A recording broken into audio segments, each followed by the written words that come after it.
ડીસા નગરપાલિકા પ્રમુખ સંગીતા દવેએ રાજીનામું આપ્યું. નગરપાલિકાના સભ્ય પદેથી પણ રાજીનામું આપી દીધું છે. બ્રહ્મ સમાજના આગેવાનોની ઉપસ્થિતિમાં તેમણે રાજીનામું ધરી દીધું.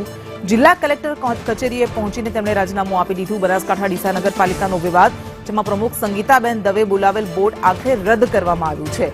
ભાજપના સદસ્યો ગેરહાજર રહેશે તેવી બીકને લઈને આ બોર્ડ રદ કરવામાં આવ્યું. પાલિકા પ્રમુખ સંગીતાબેન દવે બોર્ડ રદ કરવા માટે ટેલિફોનિક તેમને જાણ કરવામાં આવી.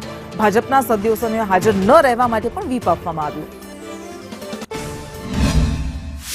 એમનો ત્રાસ ખૂબ જ માનસિક, એમના જે કામો હતા, ખોટા કામો મારા પાસે કરાવ્યા હતા, એમના અંગત કામો મારા પાસે કરાવ્યા હતા. હું એ કામો કરવા માગતી નથી અને મેં ચોખ્ખી ના પાડી કે હું ખોટા કામો કરીશ નહીં.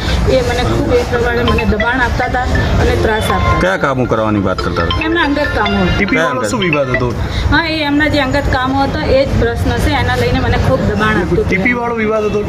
હા, એમને ટીપીનો એ બધો અને અમુક આપણા સદસ્ય છે એમના ખૂબ દબાણો છે. આપણા શાસક પક્ષના નેતા હોય, આપણા ઉપપ્રમુખ, એમના બધા જે દબાણો કરીને બેઠા છે એ દબાણો હું ના એમના તોડાવું અને ખોટું કામ મારા પાસે કરવા માંગતા હતા, હું નથી કરતી. એટલા માટે એમને મને ખૂબ જ ત્રાસ આપ્યો. દબાણો બાબતે આપણે કોઈ નોટિસો આપી છે? હા, નોટિસો નગરપાલિકામાંથી આપેલી જ છે. આપણે ભ્રષ્ટાચાર કર્યો છે એવા પણ આક્ષેપ ગઈકાલે લાગ્યા હતા, શું કહીશું? હા, પણ એ મને સાબિત એક તો કરીને બતાવે મેં ભ્રષ્ટાચાર કર્યો એવું.